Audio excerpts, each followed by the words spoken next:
Hello. Oh, damn. I think I'm like really low. What? I think I'm really low. I don't know why. Hello? Hello? Hello. Razor Samurai, what's up, man? Thank you for joining.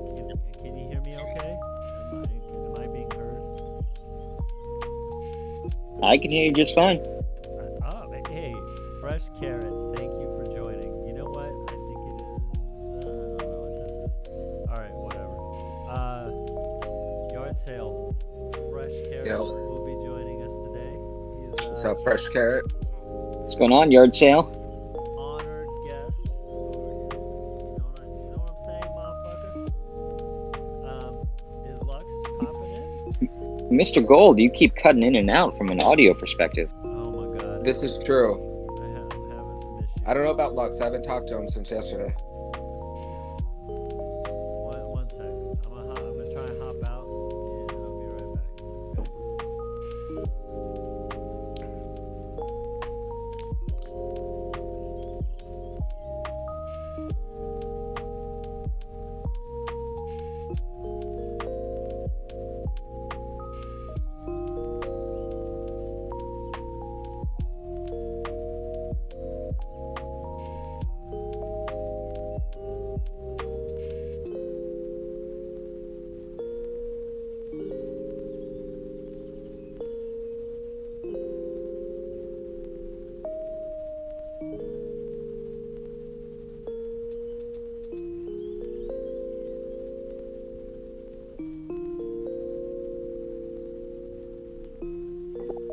Okay. Is this any better? There he is. Okay. All right. Good. Wait. I can see my shit going in and out. I do not know what's going on. Huh. One sec. Go kick the router. That usually helps. Yeah, I'm just gonna start kicking shit. I see the problem. There we go, bitch. All right, I think we're back in business. You sound a little better. Okay, all right. I don't understand where Lux is. We'll give him a couple minutes. It's doing it again. You're going in and out.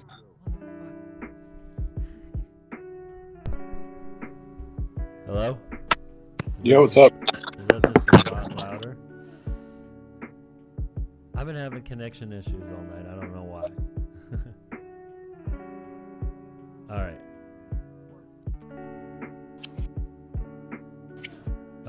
Lux. Well, What's up? We have Fresh Carrot in the house. He's our honored guest tonight. Howdy, howdy. We've got one viewer, Razor Samurai, unless that's Fresh Carrot. I don't know. I don't think that's me. Okay. Watching the samurai. All right. Lux. Now you understand this reference. Hey. Oh, yeah. Hey.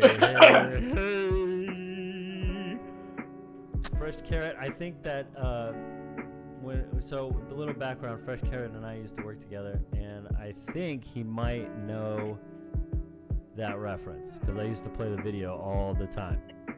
But It sounds familiar, but I am struggling to place it. But That's I'm fine. glad you enjoy it. I'm glad you don't remember, because this is what we're gonna do right now. We're gonna kick off this show talking about Carlos Matos. He is the guy in the video that was shared by Lux, and we're gonna play the original video, and then we're gonna see the remix, and then we're gonna talk about who Carlos Matos is. You know what I'm saying? Word. All right. Sounds good. Carlos Matos. Let's do it. Okay. So here's the original. Let me just pause this super sleepy music. Oh, this is the remix. That's the remix. We're starting with the original. I think this is the original right here. Hey, hey, hey, hey, hey, hey, hey. What's up, Big Hey, everybody. My name is Carlos Matos, and I am coming from New York City, New York. And let me tell you guys that I am so excited. I am so happy. I am really so thrilled to be right now sharing this amazing, glorious, super, and exciting moment of my life with all of you guys. And let me tell you that we are really changing the world as we know it. The world is not anymore the way it used to be. No, no, no. Be connected. Wow. Be connected.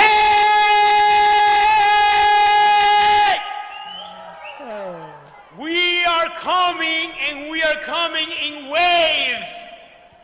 We are starting, and we are going to actually go all over the world. We are belting the entire world. Let me tell you guys that I started 137 days ago with only $25,610, and right now I am reaching $140,000. Whoa, what's up? And let me tell you that I am actually earning around $1,400. Yo, wait a minute. Why is everybody muted? I just noticed that. What the hell? I'm muted so I can listen to what he's saying. Because I'm Gotcha. Yeah, Yeah, same. we have to enjoy it. I was like, what? Where's everybody going? All right. I'll shut the fuck up. That's kind of it, though, On right? an everyday basis, 7 days a week. What? It gets better? I am right now financially independently. I am saying to so many people who said that this was going to be a con artist game, that this was going to be a scammer game. Hey, you're going to lose all your money. My wife still doesn't believe in me. I'm telling him, but honey, listen, this is real. No. That's a scam. And I said, but wait, I'm going to go to the bank. I'm going to get my Bitcoins. I'm going to actually put it into dollars. Here, they're right on the table. No, that's money that you took from another account. I'll say, what am I going to do? Then I said to myself, you know what? When I am starting to put $10,000 a day on her, right on her, on her table, then she's going to say, whoa! Yeah. Okay, that's real. So guys, I want to tell you something. Faith and belief is the one thing that we all need to be able to change the world. And right now, I believe that in this room, we have the seed that's going to germinate and that's going to explode into an amazing opportunity for us to change this entire world. I am so proud, I am so honored, I am so excited to be here right now. And let me tell you something, that each and every one of you has the opportunity to become like those amazing people that we know here from Vietnam. Hey, my people from Vietnam, making so much money that they can probably have a real hard time counting it. So guys, let me tell you, I love... Okay, now it's all becoming a lot more clear, Mr. Gold. Big Connect! Yes! Thank you so much, Carlos. Okay. So that was the original video. It's really a shame. So this dude is, he's actually very motivating, to watch. Yeah, for sure. I mean, those catchphrases last forever, right? They last... I'll always remember these catchphrases. Anyways, I think Yard Sale just unmuted himself. Yes. Are you guys ready for the remix? Oh yeah. All right. I don't know if I can handle that. Oh, bro. Oh, bro. In New York. Let me tell you guys that I am so excited. I am so happy. I am really so thrilled to be right now sharing this amazing, glorious, super, and exciting moment of my life with all of you guys. And let me tell you that we are really changing the world as we know it. The world is not anymore the way it used to be. No, no, no. Be connected.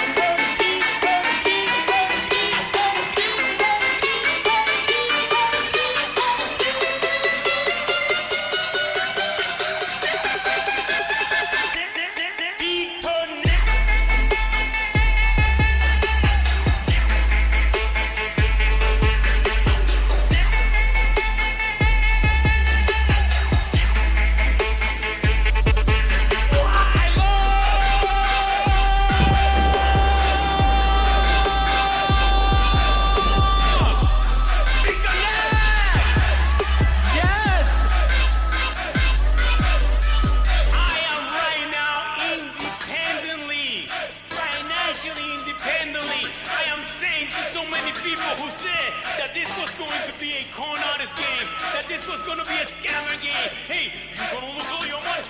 I'm telling him behind it, this is real. No, no, no, no, no, no. That's a scam.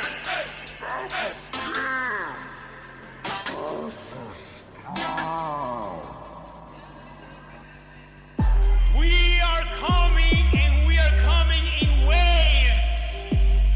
We are starting, and we are going to actually go all over the world. My wife still doesn't believe in me. What am I gonna do? We are coming in waves. What? Hey, hey. Hey, hey. Hey, hey, hey.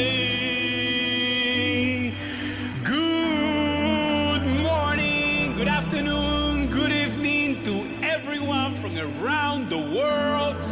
This is Carlos Matos broadcasting live directly from the Bronx, New York, USA. What's up?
Well,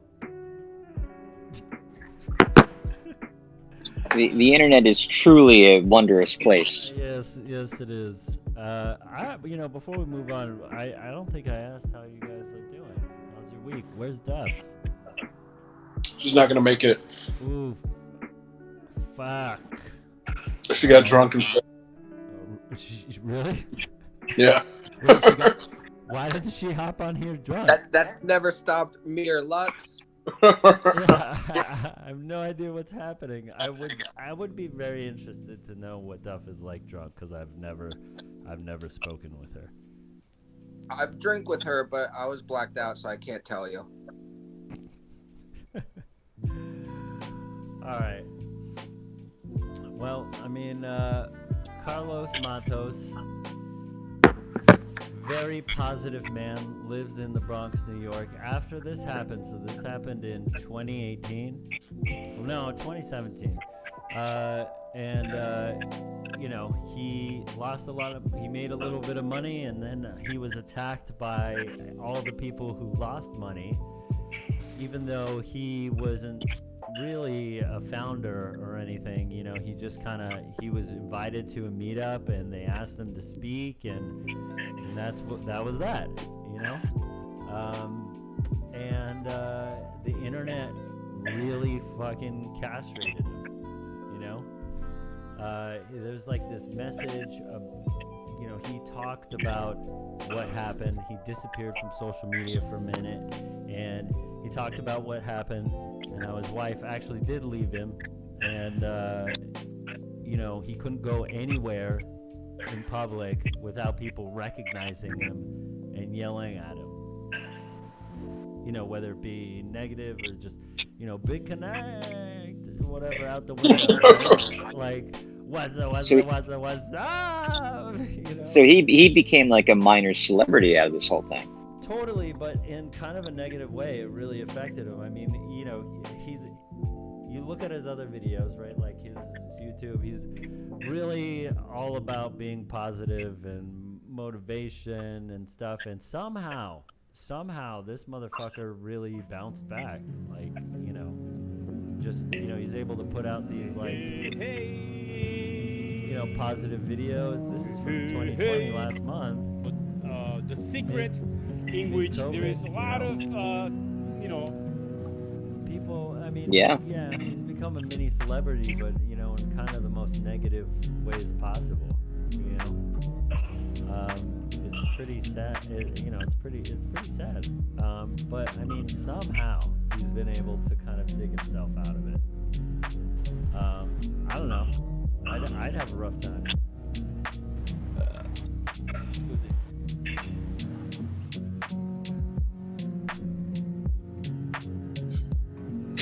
Well, it's no surprise that he's bounced back. I mean, he got the sort of like X factor. This guy could, if he could apply himself to the right endeavor, he could be successful. Dude, yeah, he could be the dude who that kid that sold like ShamWows and OxyClean or whatever the fuck. Do you remember those? he could always take a stab at the Sharper Image steaks or something. Wait, what's the Sharper Image steak? Wasn't that one of Trump's things? Didn't he sell steaks at the Sharper Image? Oh yeah, he did sell steaks. I don't know if he sold the proper image, but yeah. Trump snakes? I mean steaks? Steaks. Trump steaks. We should look that up and verify, but that sounds like it could be true. Oh my god. Trump- Really? What? Trump Wait, steaks? are there still things that surprise you in this world, Mr. Gold, about that? Oh my god, what else do we have on this guy that's absolutely ridiculous? It is Sharper Image. It was sold at Sharper Image. It's coming up as a Google search. There's an ad. I'm glad my memory still works to some extent. Oh my god. I mean, just empirically, that has to be a good steak, right? That's where the best steaks are sold.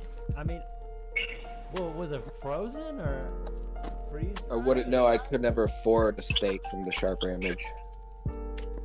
It's like tech steak. I don't. How do you sell steak in a box? Is it like high-tech steak? I don't know. Yeah, I mean, how do you sell steak in a box? That's incredible. Dry ice or something? No, you gotta give it to him for finding a way to sell it without freezing it. That's a huge feat. This guy should run for president.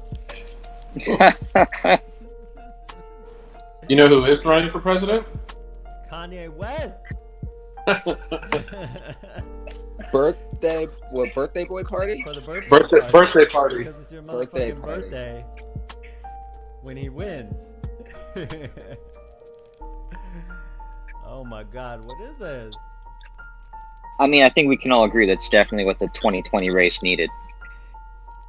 A little bit more energy, a little bit more enthusiasm. Yeah. Yeah, a little bipolarness. I guess you can never have too much. I'm mostly excited for Kim Kardashian to be the first lady. Yeah, I'll definitely. Well, I mean, I don't know. I think Melanie's. What's her? Yeah, Melanie. Melania. Melania. I think she's. I still think she's. Oh, she's gorgeous. But she ain't no Kim Kardashian. Yeah, but I feel like they're on the same level in different styles, I guess. Also, Kim Kardashian, I haven't really, like, I saw one picture of her pregnant and I was like, no, that lady turned into something else. I can't look at her the same way. Stop looking at pregnant women. Fair point. Speaking of meat, this is an article from our guest, Mr. Fresh. Mr. Fresh. Bringing us some fresh meat. Nice segue there, Mr. Gold. Yep. Should have happened a little bit earlier. Impossible Foods CEO says the meat industry will be obsolete in 15 years. That's our mission. Yeah, right. You want to talk us through this a little bit, Mr. Fresh? Yeah, I mean, I saw that, and I think that we've all seen our Beyond Meat and our Impossible Burgers everywhere, and it's certainly catching on, and I think getting a little bit more mainstream. But I think 15 years is pretty aggressive and pretty bold. But is it possible or is it not possible? I think that's really the point for discussion there. It's that you look back in the world 15 years ago. I think that was the iPhone was just coming out. We were still using a lot of flip phones. 15 years is a long time, so I wouldn't rule it out. Actually, when you put it that way, it's kind of a nice comparison. But no, with the iPhone though, nobody's giving up something. They're just, gaining a whole bunch of stuff. Yeah, I agree. I don't. So many people. I don't see it happening. Maybe in first world countries like the U.S., Western world, but you're definitely not going to get third world countries to do this. Well, I would say that. Well, I'll circle back to that, but just really quick, you do lose some things with smartphone. I agree, but I don't think not so so blatantly, right? Not so, yeah. It's not like it's almost like the things you're losing, you don't even realize it until they're gone. Sure. But I will say that it becomes depending on the production cost of faux meat or whatever. I don't know what it is actually, but I know that it's become expensive and inefficient to raise cattle. Well, I think you just kind of go back to the basics. It's that if you find a way to take the plant products directly and turn them into a faux meat, that's got to be less energy intensive overall for the whole system than to first grow those plants, then feed them to the cow, and then turn the cow into meat. Just from a practical standpoint. So there's certainly a lot of supply chain things that need to be ironed out to make that even more efficient. But it's hard to believe that there isn't a huge opportunity to take a Beyond Burger or an Impossible Burger and just make that demonstrably more cost effective for the consumer than a meat burger in the end. Yeah. And it's probably certainly cheaper. It might be. McDonald's and fast food has figured out a way to deliver cheap ass meat, but I wouldn't be surprised if the cost goes down and it becomes the de facto in the fast food industry, because it's kind of like injecting soy in ground beef or soups, chili. Yeah. Well, I think it also comes down to taste too. Does it taste good? And I think that when did the Impossible Burger come out? Only a couple of years ago. I think that if anyone had tried the previous versions of veggie burgers to the Impossible Burger, there really is no comparison. It's a big leap forward. Yeah, it is. And I think that has anybody ever tried eating a McDonald's beef patty? Yeah. It's okay. It's nothing. It's pretty good. Special. But you know, have you tried an Impossible meat patty? I have not. No, I kind of refuse to eat them because of the soy content. It's too much soy. Too much estrogen. Yeah. Okay, well, we can get back to that. But what is the you know, I encourage you to try it because I can guarantee that it tastes much better than a raw McDonald's meat patty. A thing about soy though is people, you know, it's up there with beef on the most destructive thing that we, you know, raise or grow for the environment. Like, you know, Soy? soy, yeah. Why? Like, because one is a lot of forests are clear cut for that, and then two, on a massive scale, it's all monocrop. You know, it's and then from there, it's just like a chain of things. You just the whole practice of it is very, you know, bad for the environment. It's not sustainable, which is, you know, that's a hard thing to do on a massive scale. But it's I think a lot of people have the misconception that because it's vegetarian or, you know, it's plant based, that it's actually better, but it's not. It's one of the top 5 bad crops.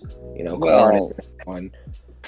But that's also missing a big part of the picture. Is that, you know, sure, if you were clear cutting a lot of you know, trees for planting soybeans and things like that, but the problem is we're already doing that for cattle feed. So, you know, I don't think it's very much different than how we grow a lot of, you know, monocrop corn to use as feed for cows, or soybeans to feed to animals as well. Is that in the end, we actually end up growing a lot less soybeans and a lot less corn, a lot less, you know, real estate to grow those things, because, you know, you lose a lot of energy when you're feeding those to the cow first. So it's either you eating the soybeans directly or you feeding them to cows first and then eating the cows. So that's actually even worse, you know, for the meat standpoint there.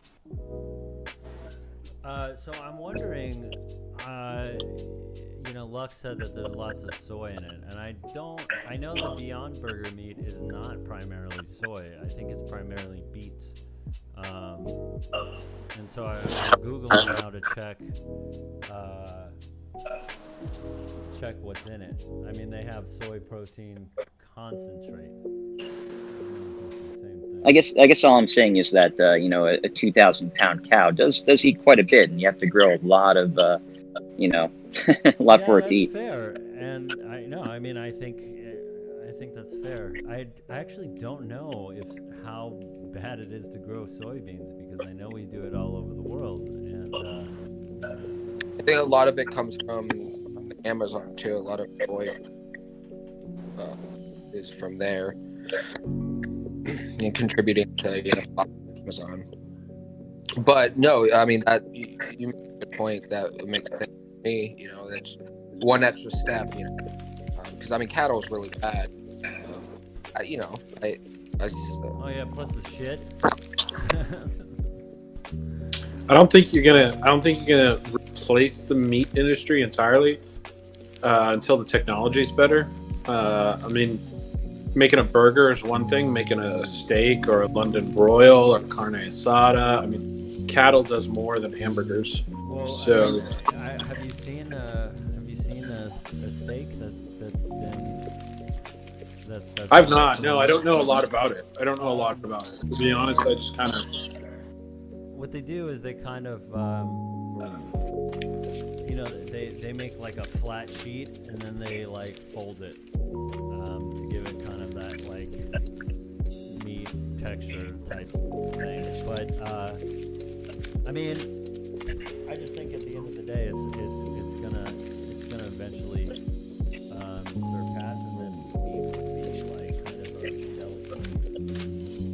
I think I don't know if it'll be this, but it'll be something. Like we're gonna replace meat eventually.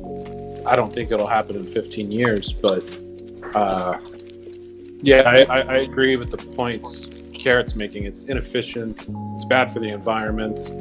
I just don't think the technology's there yet.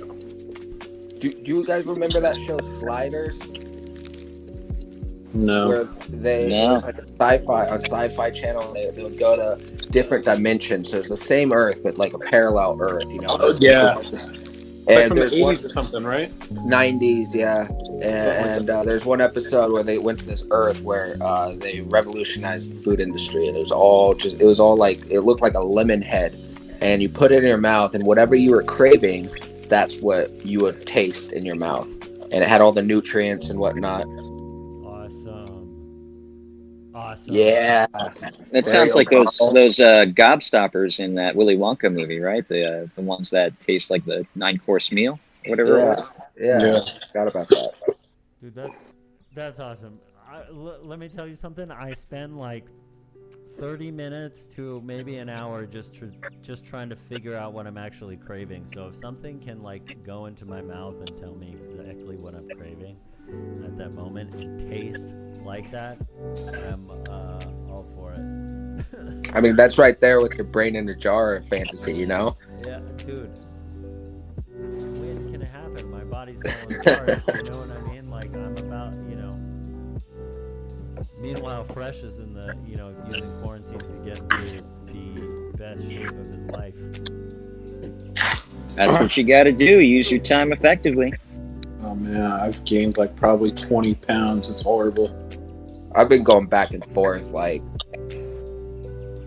using my time effectively, and then just the opposite, or making growth in one area, and then another area I've been making growth just plummets, and it's just like, I can't. I'm trying to juggle it all.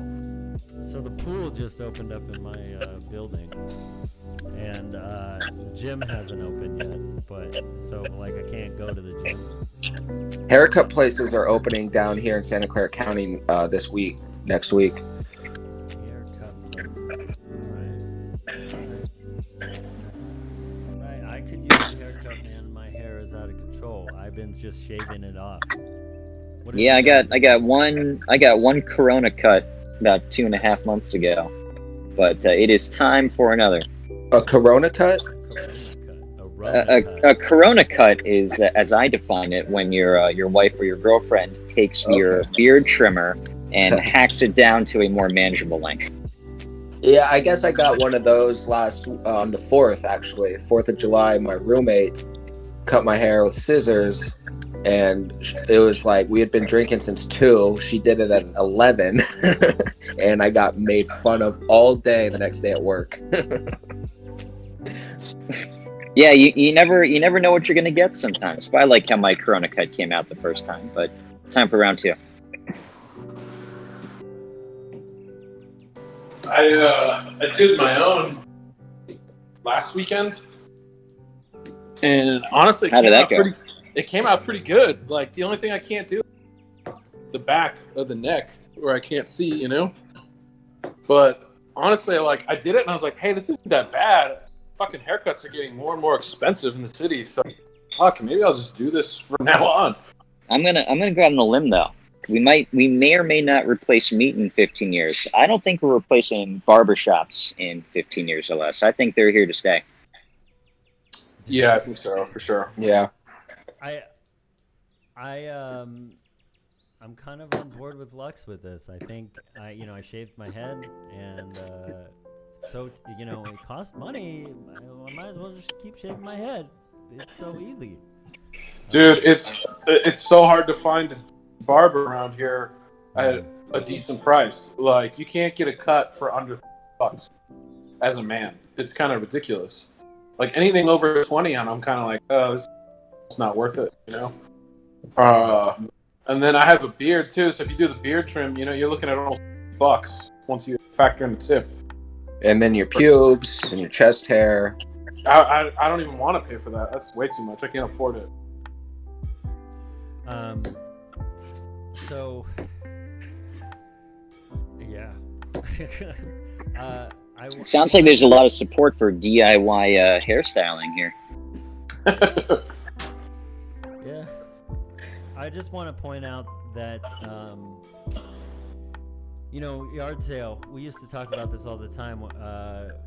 Getting a haircut is an experience, Like, it's worth paying the extra money because you get like at some like if you had the right barber or salon or whatever, they'll give you a head massage. They'll put Mhm. towels on your face, fucking shave with a straight edge with that nice warm. You know, the barbershop down the street from me offers free liquor and candy. Nice. So I get my glass of water because I don't drink, but I get my, you know, you could get your whiskey and your lollipop and a haircut. And even if they don't, even if it's just like a cheap ass place, they're using clippers. Just that feeling of them going down the back of your neck with the clippers just makes my whole body tingle. It's like that tapping AS whatever that Yeah, just like ASMR. ASMR, yeah. yeah ASMR. Yeah, when you get a good cut, it's definitely for sure. The problem is it's not always, you know what I mean? Like you have to take some risks and find the right barber in your neighborhood, like when you move and stuff like that. And I don't know. For me, it frustrates the hell out of me. It's like, fuck, I just want to go and get the same cut I get every fucking time, but you know, you got to fucking experiment and shit. Yeah, I mean, I just moved, so when things reopen, I'm gonna have to find a brand new place. And even if I wanted to go to the old one, my old barber left, so If you I'm find literally the right screwed. barber, all you literally have to do is sit in the chair and just tell him to make you pretty. You don't even have to get the same thing. Yeah, if you find the right barber and you just go to him every time, then he knows what you want. I literally never know what I want, and I'm just like, just make me look pretty. That's the hardest thing for me in getting a haircut is explaining what I want, and Yeah, even when I get the same thing every time, I somehow forget every time how to like explain it to them. It's awful. I mean, I've tried to explain it to some barbers, right? Like, I'll bring a picture. I'll be like, "Yo, I want to look like Justin Bieber right here,"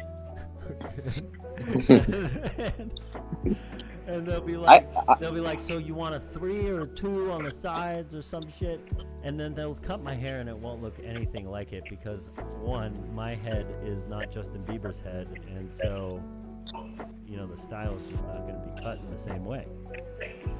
Yeah, whenever I walk in, I'm just like, you know, it's been like X number of months. I need it shorter. You're the expert. You make it happen. Make it happen. Generally, it works. Can I just point out that I'm wearing my Brass Rail shirt? I noticed that. And, I wore that on the 4th, dude. And I got my Captain Morgan boxers on. Nice. Yeah. What did you guys do on the 4th? Speaking of the 4th. Into shit. Yeah, Lux was supposed to come through, man, and he didn't.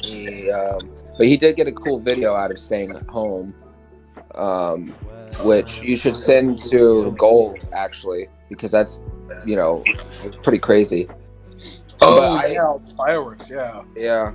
But yeah, no, I just at the new place barbecued and drank and listened to music with the roommates, and Chino came through, and then I got the haircut, and it was like one of the funnest 4ths I've had in a while. Nice.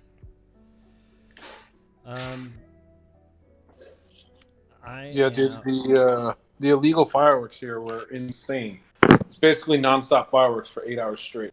Yeah, it was that way here. Did you get some illegal fireworks where you're at, Fresh? I mean, there was a fair share of parking lot fireworks here and there, but it seemed like most of the big displays were fully sanctioned. So I'm going to say those were legal ones for the most part. Gotcha. I mean, I don't know. From my apartment, I just saw them literally everywhere on the literally just everywhere. Like you can see in Brooklyn and in Manhattan. It was a spectacle, and I couldn't really get good video because it was just difficult. So. I just sent you the video of mine. It's pretty crazy. Yeah, you have a G. They set fires like all over California too, all over the bay. Wow. I do wonder how many tons of fireworks are set off for July 4th. It was like this nonstop for like 8 hours straight. Damn, dude, this sounds like a war zone. Right? It did. Right? It did. It fucking. That's what it sounded like. Yeah. I mean, that's what it sounded like here too. But you look a lot closer to all this stuff. And I guess all over the Bay and like, you know, a lot of parts of California, they, you know, set off a bunch of wildfires everywhere. Yeah, we saw one. I just sent you the picture of the fire that got set. It was Morgan Hill one was pretty bad. Ours, it seemed like they had it under control pretty quick. Like by the time we noticed it, we could already see fire trucks coming, and then they were putting it out. But yeah, I mean, that's like 5 minutes away from my house driving, you know? Yeah. Damn. I'm gonna segue here because I forgot to share this. This is a picture of something I saw on social media, and I just thought it was just look at it.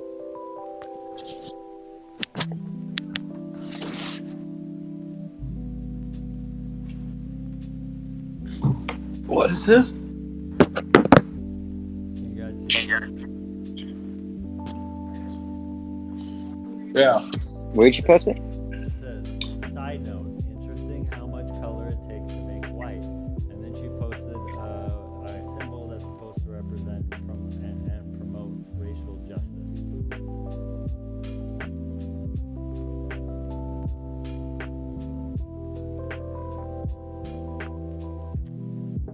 What's? I'm the only one who thinks it's like completely whack that she believes that this is like never mind. Moving on. Okay. You posted a link on unemployment in New York, right? Oh yeah, Wanna walk yeah. us through this? And there's a bunch of data points down there too. Yeah, I put them all on a notepad. So But I just thought it was interesting because COVID conversation has been coming up almost every episode, and we've been tracking it since it like first came out, and watching the map like before it became like a thing politically. but I thought if you look at the data, what it shows is so population of New York City specifically 8.399 million. Confirmed COVID cases are 222,000. So the percent of cases 22,000 or two? Did you say? Oh, no, that's deaths. Yeah. 222,000 cases. Those are just people who contracted COVID, which on a per capita basis, or as a percent of population, it's 2.64% of the New York population has contracted COVID. Of the people that we know of, correct. We don't know how clean the data is for sure. Could be higher, could be low.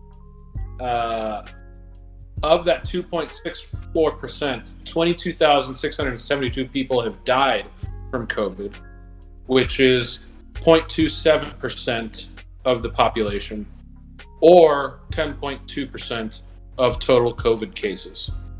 So basically, you have a 2.5% chance of catching COVID if you live in New York City. And if you catch COVID, you have about a 10% chance of it ending fatally. So take that jumps out. Take that and compare it to unemployment, which is almost 12%. Unemployment claims have hit over 1 million in New York City as of this week. It's kind of mind-boggling to just know that 1 million in the city are unemployed. It's mind-boggling, actually. It's crazy. And It's crazy. I think the point you're trying to make here is that based on these numbers, it makes the it makes the the things we did to prevent the spread look really bad compared to the numbers. Yeah, I mean, the cure, it's kind of cliche to say this at this point, but the cure can't be worse than the disease, right? Like, and that's, I think, looking at data like this, granted, this is only one data point. It's very rudimentary, very surface level. But you're looking at this, you got to think to yourself, is 12% unemployment worth a disease that's only affecting 2.5% of your population? And this is New York City, one of the worst hit cities in the country. Yeah. So these gaps are probably even wider for other places.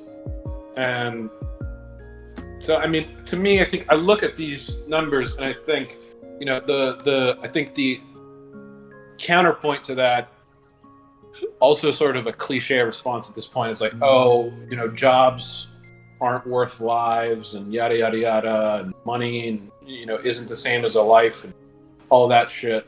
But that's not really true. Like, you can certainly believe that, you're entitled to your opinion, but as a society, we make these kinds of decisions all the time, constantly, outside of pandemic scenarios, where we're constantly evaluating the risk of certain decisions and allowing certain behaviors.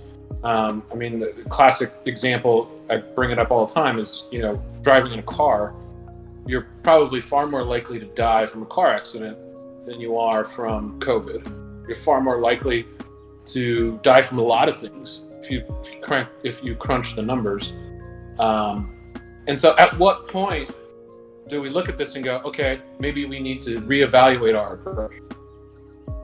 Well, I think also that New York's experience of the virus is, you know, maybe it's comparable to maybe how Italy was at various points, and Spain, and some of those other countries get really hard hit. But there are a number of other countries like, you know, Japan, for instance. I was reading an article about that they're still at about 2.6% unemployment. I think they've only had about 1,000 deaths nationwide from the data I was looking at. And, you know, they've actually come through it really well. And, you know, it's kind of like when you look at the approach that a lot of different countries have taken in addressing it, the outcomes could be wildly different. And I think that, you know, it's interesting that in America, it's, you know, if I came to you and I said, I have a method right now, I have a drug, I have a treatment that's 70% effective at removing the virus and it's going to let us get back to normal a lot sooner, I think people would be jumping up and down for it. And I think that part of the problem is that we have that medication, it's called the mask, and there's a lot of resistance to wearing those masks, which countries like Japan, which have done that, they've had really great outcomes. Yeah, I mean, it's a weird disease because it's been very inconsistent. It has, and you know, early on in the show we were talking about how you know, the numbers were so skewed in the beginning because testing wasn't available. What was publicly sold to everybody is that is those data points, and it, you know. They're very inconsistent. Yeah, I mean, the data that we were shown at the beginning, which were projections, was that big, huge curve. See this surge of cases. You know, there was going to be people dying in hallways and hospitals and shit. Yeah. All right, that's a fucking terrifying situation. We need to get ahead of it, but that's not what happened. So now we're in an entirely different scenario. A few months later, we need to reevaluate the response, I think. I mean, I think it's probably too late because the impact of, you know, 1 million people losing their jobs is like, you know, it's going to take them a while. They live we live in a lifestyle with recurring payments, with obligations, and people, you know, they get a job that's like not necessarily 100% secure, right? Like you get the illusion that you are secure in some kind of job, but the responsibilities that you have to pay your bills and pay your debts are more consistent probably than that job. And so when something like this happens, it completely breaks a system for a person. Yeah, the rent's always due on the same day every month, whether or not you have a job. Yeah. Yeah, and so and this damage is going to be beyond, you know, even if everything goes back to normal. It's going to take a while for these million people to find jobs again and catch up to their debt. You know. Yeah, and I think we've sort of stemmed I don't know what the right term is, stopped the bleeding for a bit with the CARES Act and the whole enhanced unemployment benefits. But that's due to run out here in a few weeks. And once that happens, we're going to see the cost of what we've done. I think it's going to be pretty rough. I mean, I don't know the exact number, but I'm hearing this is worse than or close to as bad. Yeah. Okay. COVID updates. Speaking of which, I'm increasingly paranoid about how is this not secure? Whatever. Anyways, this connection is not fully secure. So when I go to Fox Business, the connection is not fully secure.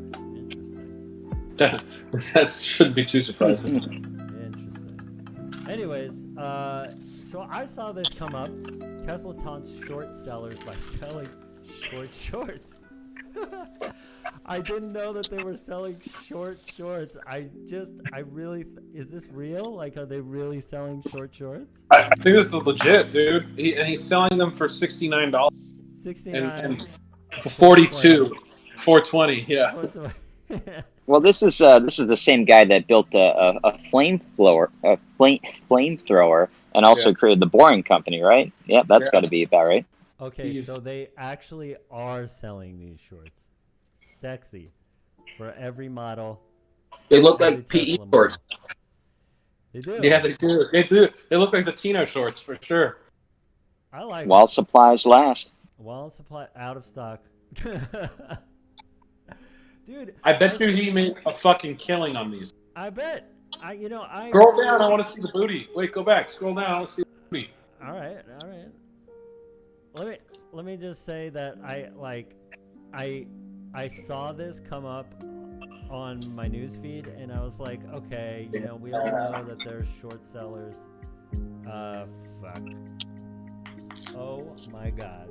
That's too much booty for your computer to handle. I know, it broke my foot. It's still breaking it. Do you see this?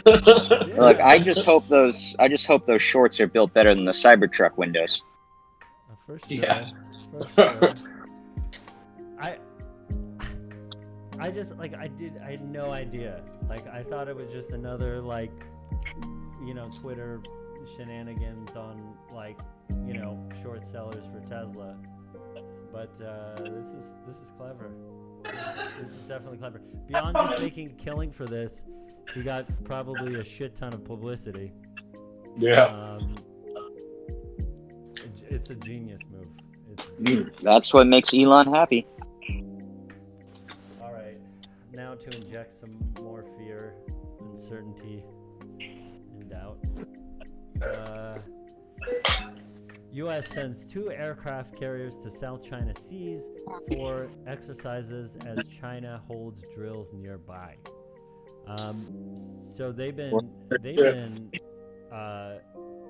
This tension is what scares me the most. I don't know Lex, if you want to walk through the article. Sorry, you broke up. Oh, if you want to walk through the article, because I can't get it. Oh, I mean, I don't even really remember it. I think the headline pretty much sums it up. Yeah, I mean, this shit scares me the most. They're walking into, they look like they're taking over all of Asia, right? So well, let's go to Google Maps for a minute. Let's see here, China. All right, so here's China, and here's China. So they're trying to take over India. They're walking into Taiwan. They're walking into the Philippines. They already walked into Hong Kong. I think they're doing something here in Vietnam as well. There's been they're dealing with South Korea. They're doing some kind of deal with South Korea. There's a disputed border with India where the tensions are so high they don't allow soldiers to carry weapons. So the soldiers along this border go unarmed. And recently, I think it was a couple weeks ago, I think I dropped. Somebody got killed, right? A lot of somebody's. They got a couple of guys got killed. They got into a fist fight, dude. As a bunch of professional soldiers got into a fist fight along the border, and they started picking up rocks and sticks and beating the hell out of each other. And 2 guys got killed. They got fucking killed by a fucking rock. I mean, it's brutal. And I think some of the numbers didn't really come out, with a lot of state media involved. But I think there was a lot of reaction to that the next day, where it certainly seemed to escalate things. It looked like China was moving in some heavy-duty machinery for building some things. So hard to see where that goes. Yeah, it's a bit concerning for sure.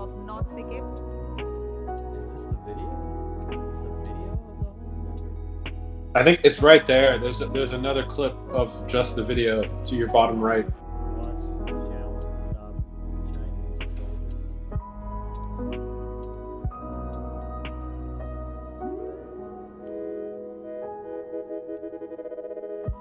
mean, you wouldn't see the actual fight probably on YouTube.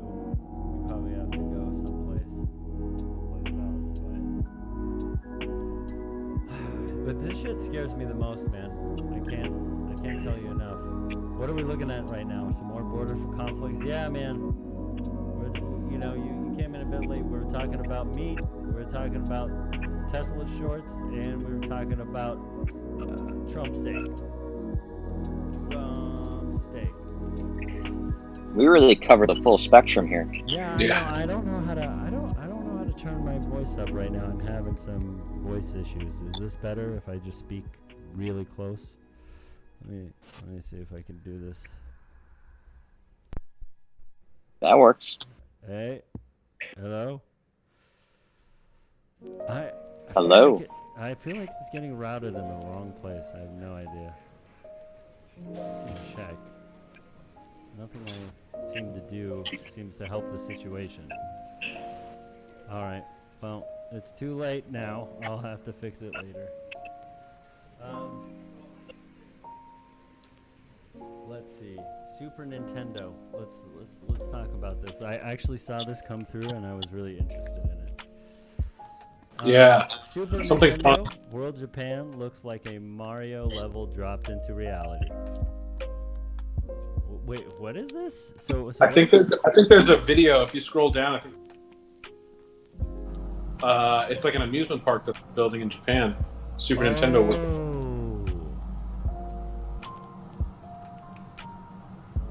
It looks fucking cool, man. Yeah, it looks pretty fucking cool. Japan does these like really large scale elaborate recreations of like anime and shit like that, right? And what they have is this, I'm a big fan of Evangelion. And so they're building a life-size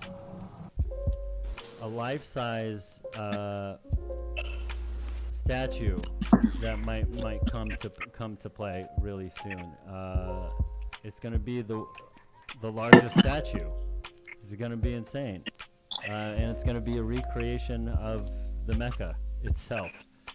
That's cool. Yeah, Whoa. I would visit Japan just to go to the theme parks and stuff because they're just insane, you know. Yeah. I don't know if this is it. Soon to greet. There was a picture of it somewhere. I don't think it's gonna be this, but you should be able to climb to the top of it where the face is, and stand on his hand and look at it, which would be insane. Yeah, that's like one of my top 10 reasons to go to fucking Japan. The other being Japanese girls. Yes, and I want to sleep in a tube. Oh, you want to go to like a pod hotel kind of thing? Yeah. Del Seuss, I've never been to Legoland or anything in comparison. This would all be a new experience for me.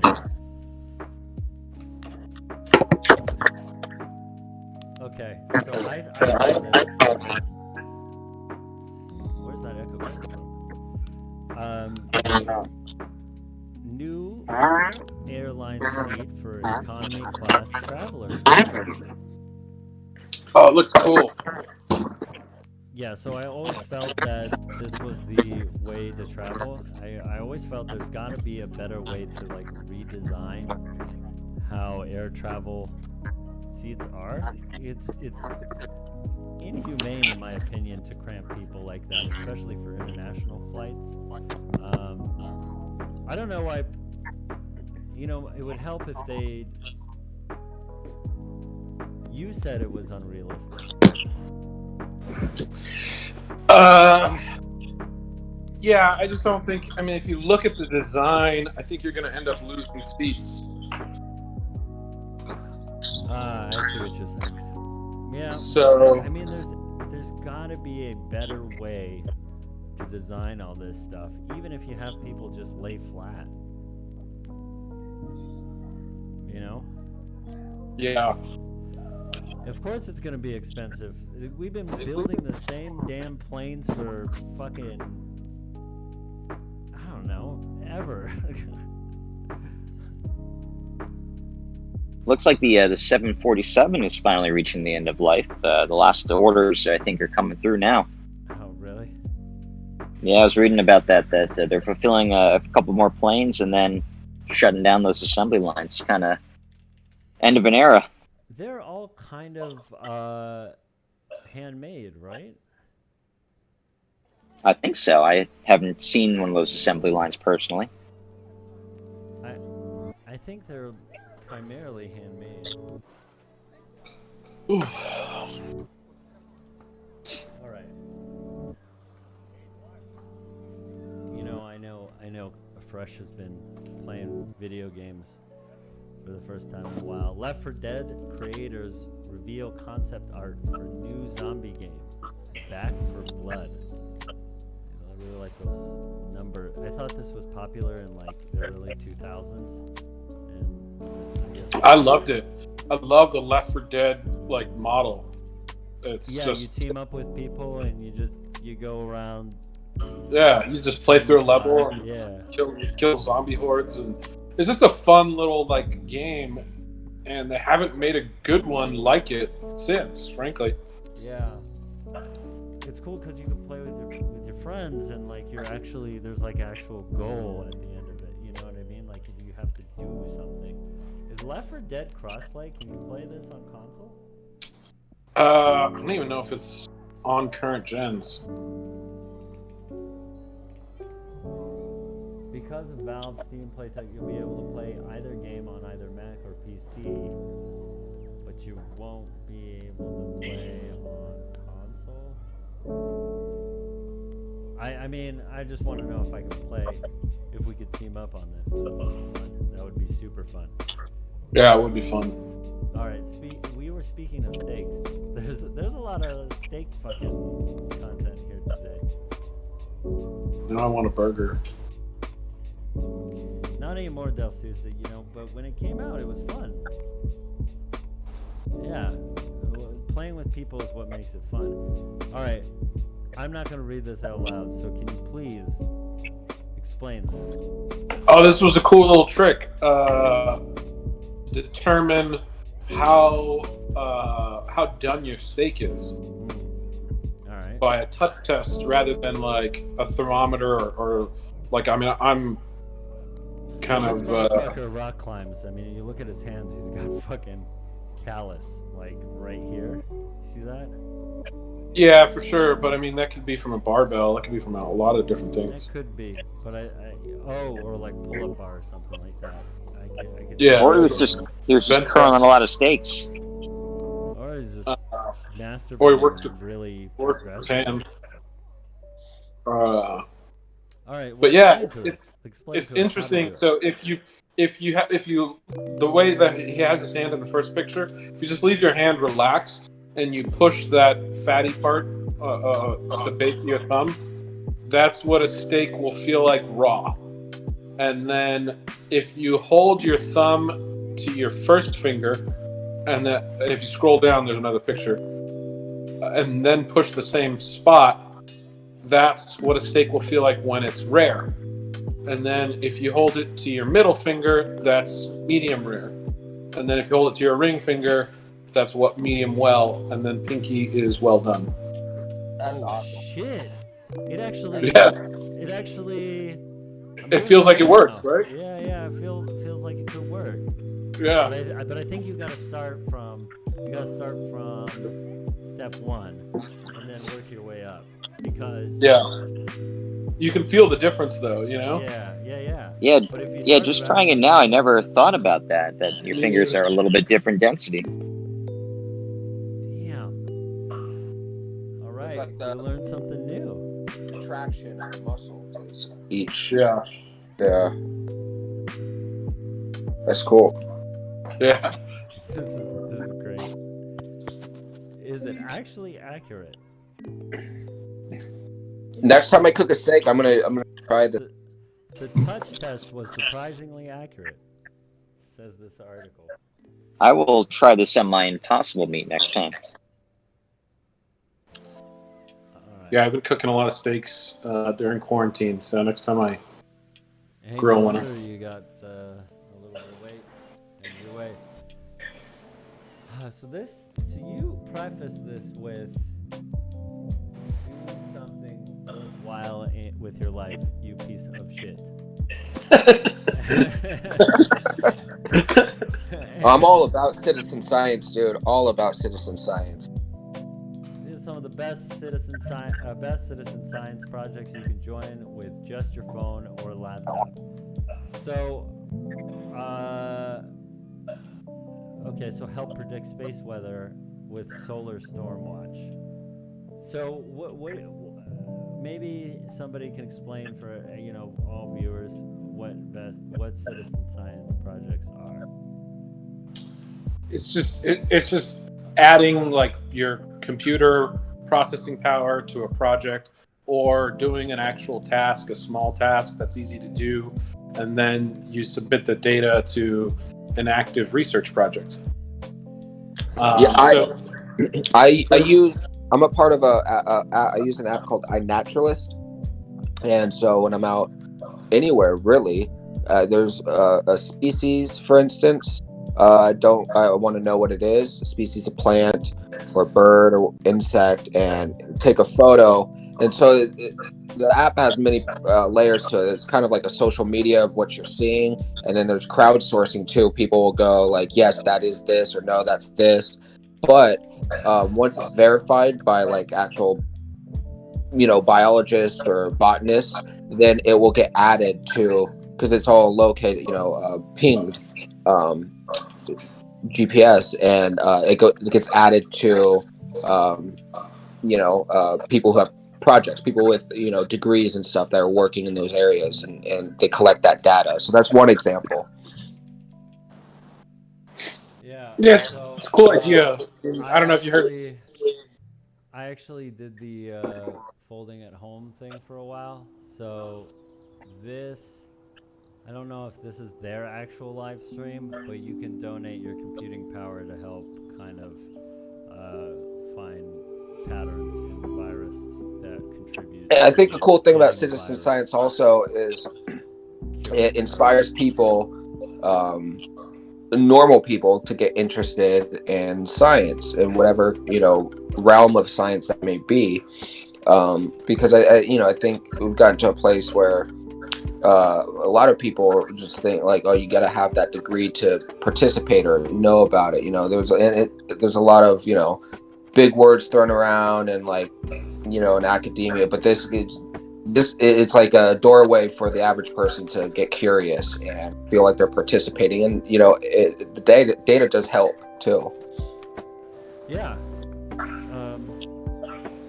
I think we talked about this on the stream as well. Literally, all you have to do for this, if you want to like donate some of your computer power to like find a cure for or a vaccine for COVID, you just install this software and it runs the programs for you. At one point, so many people were donating power to this that it became faster than the most, you know, it had the most compute power in the world at one point. I don't know how many people are still participating in this or what. Another thing I saw here that was kind of cool was transcribing documents, historical documents for the Smithsonian. How do you verify that? Yeah. I don't know. Yeah, that's weird. But I mean, that's cool. Super cool. Digitize historical documents for the Library of Congress. Fight back against dementia with Eureka. There are a lot of cool things here. Yeah. Like you could, you know, that Night skies are cool. accessible to anybody. I'm just gonna post this in chat for anybody who's interested. All right. Oh, we got some more tricks. I like these tricks. Life hacks. Life hacks, tricks.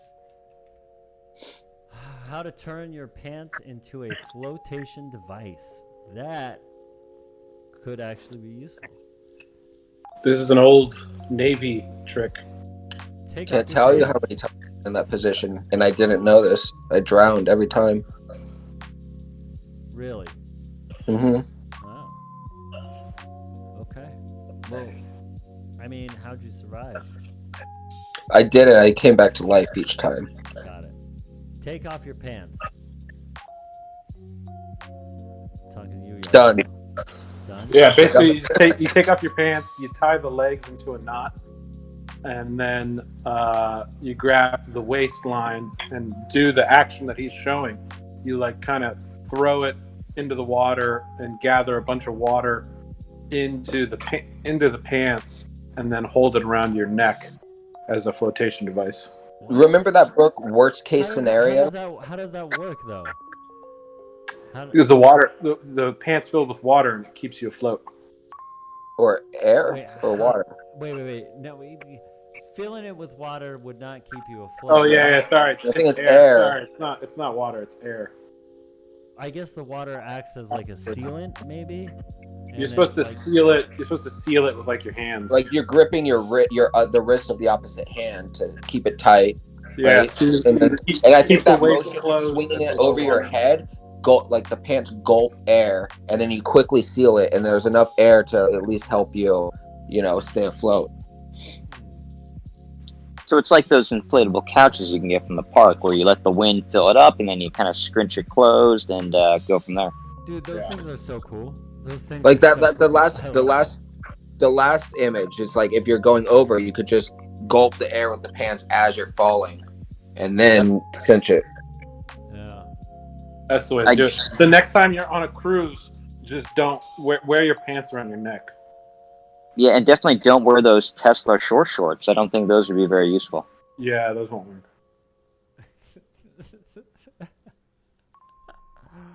Oh man. All right. So, I want to bring this up, but I feel like I'm going to open a can of worms. This is an article from you, Lux, Mr. Lux. Russians living near base where Putin's doomsday missile may have exploded last year warned ahead of new military activity. This was prefaced with this. What was the preface? An example of what life is like under communism. Oh yeah, I was getting conspiracy theorist. Great, let's hear it. Well, I mean, I don't know. With all the political upheaval that's going on right now, I feel like there's a undercurrent of a trend towards socialism. And yeah, we've been talking about that. And this is an example of the kind of shit that goes down in socialist countries. What is happening here exactly? I don't know exactly. They evacuated an entire village out of nowhere. Said, get the fuck out. They gave them like 48 hours or something like that.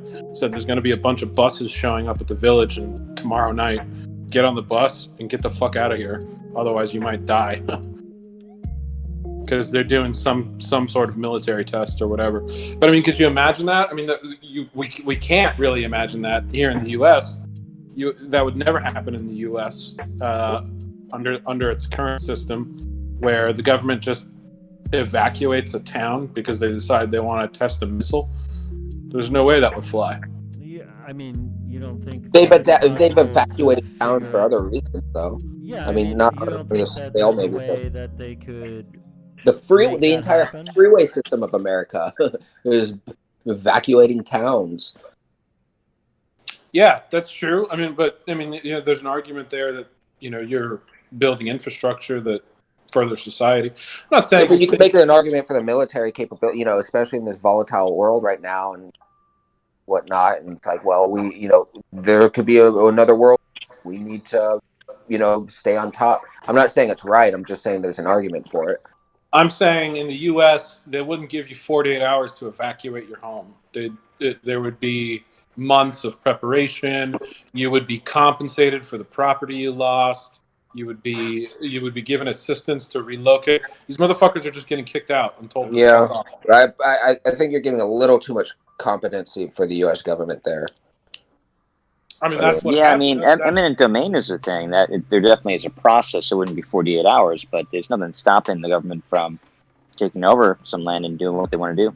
Yeah, and like the holdouts, I think the emphasis that Lux is trying to make is that the abruptness of all this, right? Like we at least have some kind of process, and exactly. We can it can be manipulated. There's probably holes that, compensation will probably only be a fraction of like how much you really should be compensated. Yeah. The place that they put you is probably going to be shittier, and it's probably going to take a little bit longer, and they're going to have to provide a justification that doesn't rattle everybody's nerves. I mean, either way, you're losing your entire, legacy, heritage of what, because a lot of small towns or whatever is, people have been there for generations. There might be people with lots of land, lots of businesses, and those are all going away, agriculture, compensation is not going to be like, here's a new farm for you to work for, it's just pocket change, really. I guess the point I'm really trying to make is the difference in how these things play out in our country versus other countries, specifically communist countries. I mean, if you take the Bay Area, for example, we've been trying to build fucking that stupid track to LA, the fucking bullet train, for over 10 years now, and it keeps getting pushed back, and the plans get changed and everything because people don't want it. There are people in the area who are in the line of the track that don't want to move, and they're able to fight it. They have means at their disposal. Are there different scenarios where the government could go fuck yourself? Yeah, sure, of course, that can happen in the U.S. I'm just saying it's a lot more unlikely. Yeah, bro, those people on the track, you know, they should just move. But I mean, is Russia For the currently a good, for the socialist greater state? good. Yes, Russia's still a communist country. It's really more of an oligarchy at this point, though, isn't it? That's Yeah, what I always yeah. hear. I mean, I don't. The You know, I'm not an dictatorship, expert, really, but I mean that's the point I'm trying to get at is like a communist country is inherently corrupt as far as we've seen in every instance. Socialism in general. But it's a very far cry to 1975 or 1980s USSR, which was a lot more up and down communist. But I think Russia, as it stands today, is much more kind of cronyism and that oligarchy we were just talking about. It's a very different breed of that same thing. Yeah, I don't know much about the state of Russia today, but the point is, whatever it is now, it was birthed out of communism. Can anybody else hear? Out of the ashes, but not necessarily the same ideals. But there is still that, corruption for sure. Oh, for sure. Are they? I mean, now that you bring it up, I don't know if they're technically socialist. I don't think they are. The official tagline, I don't think, is "We are a socialist government," but I don't know. That there are a lot of elements about that still remain, that are kind of in the fabric of the society, but kind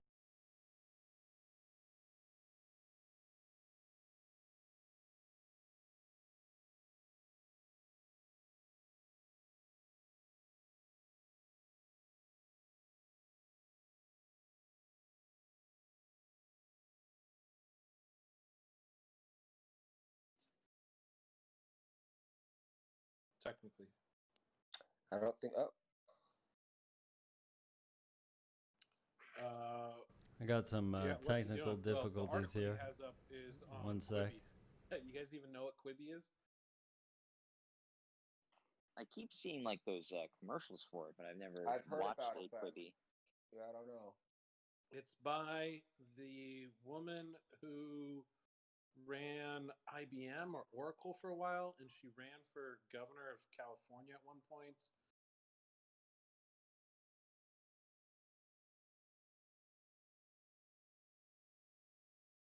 She's some big tech but Quibi is like a new streaming platform, and it's supposed to be like bite-sized. Meg Whitman is who runs it, who owns it.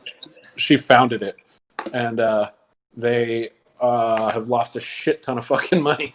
It seems like the stupidest idea. It's like a streaming platform, but the shows only last like 5 minutes or something like that, or like 10 minutes or something weird. It's so bizarre.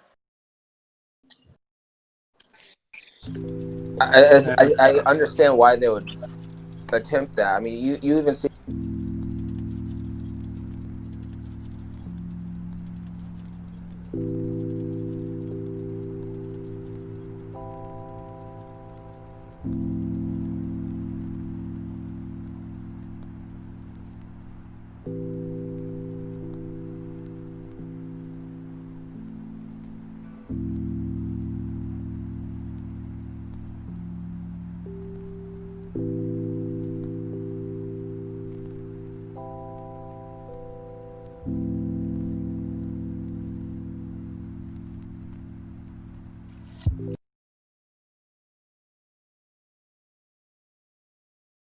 Kind of thing, right? Just go to YouTube, yeah. and this you have to pay for Quibi. Quibi you have to pay for a subscription, and apparently it only streams to your phone. I'm looking it up right now. No thanks.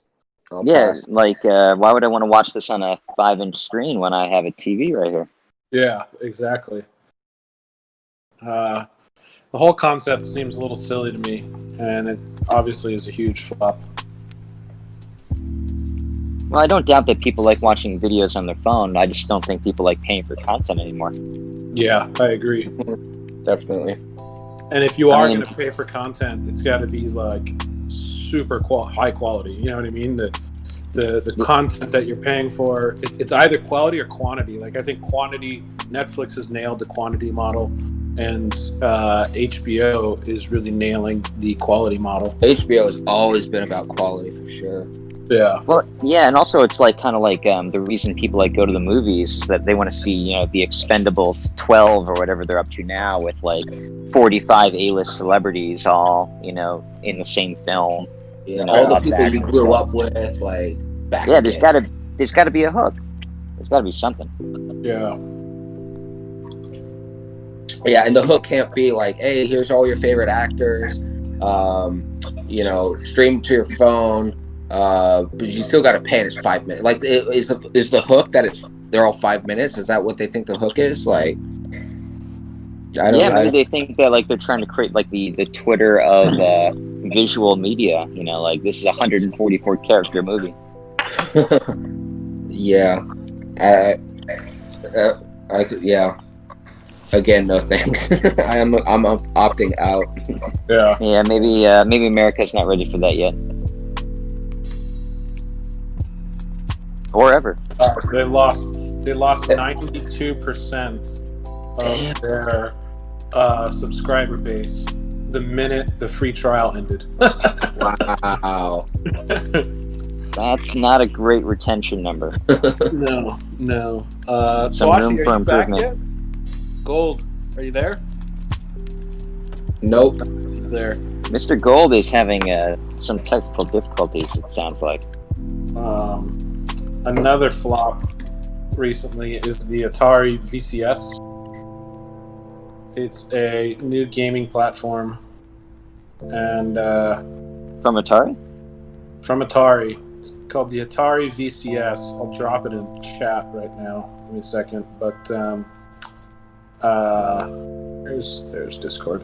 From Atari, from the Atari brand, I should say. So the Atari brand has been bought and sold and shuffled around from a bunch of different companies at this point. So now it's kind of like under the ownership of some VC guys or something, and they recently debuted like a trailer of a new gaming console, and PC console hybrid. Wow. yeah, and so it's kind of like in the mold of the retro consoles that have been coming out, like the Nintendo and Super Nintendo, but it's also trying to be like a mainstream console, like competing with PS5 and stuff. So it's supposed to be like both. Like you can buy new games, and you can also play like retro Atari games on it. And it's like a huge joke. I mean, it like the new games that they have are just basically like remodeled retro games, and so they're charging $399 for it or something like that, $400, which is the price of like a PlayStation Pro, and it has like a fraction of the processing power. I mean, it's just been an absolute joke, and there's been rumors that have come out that said it doesn't even exist. Like the console and what they showed in the trailer, the console, it's just a shell. Like they just designed the outside, but the tech hasn't actually been worked out yet. They've raised a shit ton of money, millions of dollars at this point, and it's been years in development. They still haven't even actually built anything. I just think it's funny to see these business people who think, you know, oh, I ran a company, I know business, I can do any business, and then they get into an industry that they don't really understand, and it's very clear that they don't understand what they're doing. But looking at their very nice website, you can get in either black walnut or carbon gold. So Yeah. there's that. So carbon gold. You can see the they're obviously savvy on the marketing front for sure. Looking at the website, it's a very good looking website, no doubt about it. Yeah, you're back. You were back for a second. It's not a bad looking console. It's just the whole I mean, I'd pay $100 for it, maybe at most. Yeah, I'd actually be interested in like one of those little like mini Nintendo things that they came out with all the classic games. That'd be cool from Atari. I would be interested in Yeah, that. exactly, Can you guys hear me now? exactly. Yeah, We can hear you, Mr. Gold. All right. Is there some weird? Because I can also hear my own self, which is unfortunate. But did you guys get through talking about Quibi or whatever the fuck this is? Yeah, we're on to Atari VCS. Let me just quickly, in terms of Quibi, did you guys hear about India trying to ban TikTok? No. Yeah, so apparently they have this long list of like Chinese-based apps that are in the store that they're trying to ban because of tracking and all that stuff. And so TikTok apparently has some kind of privacy thing, and they're trying to ban it. And I don't know the complete story. Let me see. I heard that the U.S. wanted to ban TikTok. Isn't that what Yeah, I heard Pompeo was that. talking about the other day? How the Trump administration, China-India skirmishes, the government of India officially banned TikTok. 16 hours ago, TikTok is a national security threat, U.S. politicians say.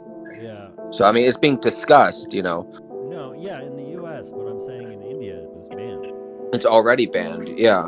Yeah. But I mean, I don't know. I don't know in India's government, but it doesn't really surprise. It's more, to me, it's more surprising that, I don't know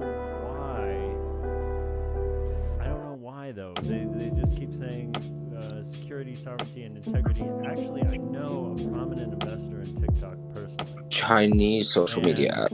I'm not. I think that's the key. Like Yeah. The group of investors are not entirely. It's not entirely Chinese. If I could put it in the simplest terms. But who Well, owns the also- infrastructure? Huh? Who owns the infrastructure? It's a good question. I mean, probably partially the investors, but I don't know. Or I guess what better question is who controls the infrastructure? Because if the infrastructure is under Chinese control, then I would say who the investors are kind of irrelevant. Yeah, like where the server's physically located as well. Exactly. Well, the servers are probably all over the world. So, in order to offer a service like TikTok, you have to have, a CDN that spans across multiple continents. But the person who, owns it, I guess, and what really matters is what's baked into the code here. If they have, like, tracking and certain security flaws and that allows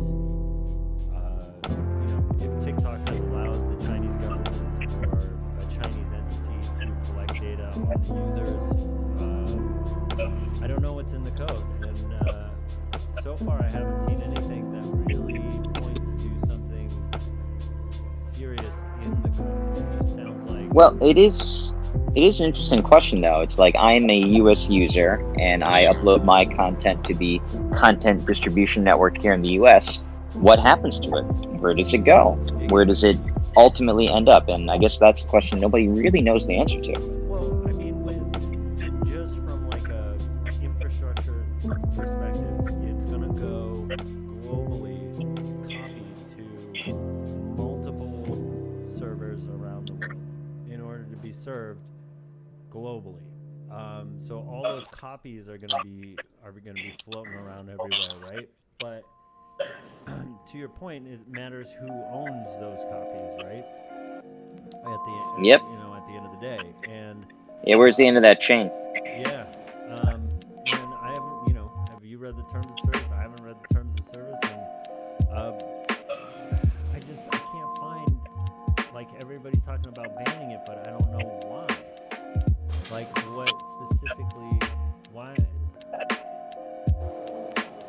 Like, this is very, very vague. National security, sovereignty, and integrity, as well as data security, privacy, and public order. Well, there it is. I mean, it could have nothing to do with whether or not it's real. It says following the 2020 China-India skirmishes.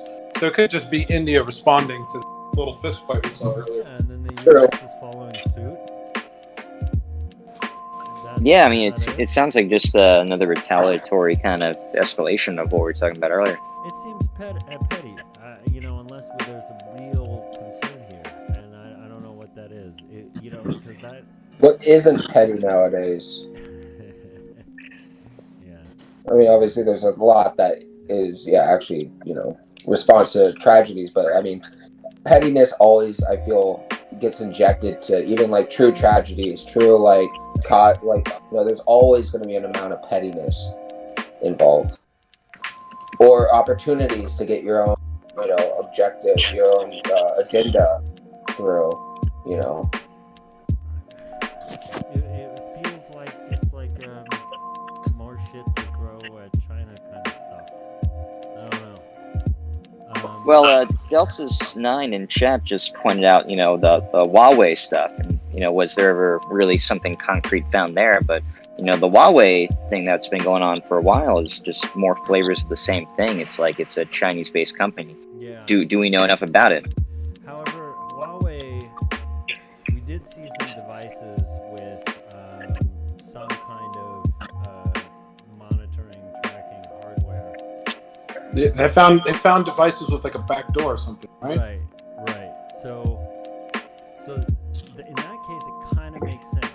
But in this case, But that's hardware, though. I guess is the key difference: hardware versus software. Yeah. Right. Well, I mean, if it serves the same function, I don't see a difference. But like, I'm not seeing that specific thing being pointed out anywhere. Just that it's gonna be possibly banned for security reasons, which just makes me feel a little. I mean, because if you're talking about that, you might as well ban fucking Facebook. We definitely. I mean, regardless of the conversation, we should definitely Facebook. I'm down to ban Facebook for sure. Yeah. Yeah, Facebook probably collects just as much data. Probably more. Yeah. Oh yeah, in sheer numbers and just with how the users use it, yeah, probably even more. All right, guys. I think I'm gonna call it. Thank you very much for joining. Thanks for having me, Mr. Carrot.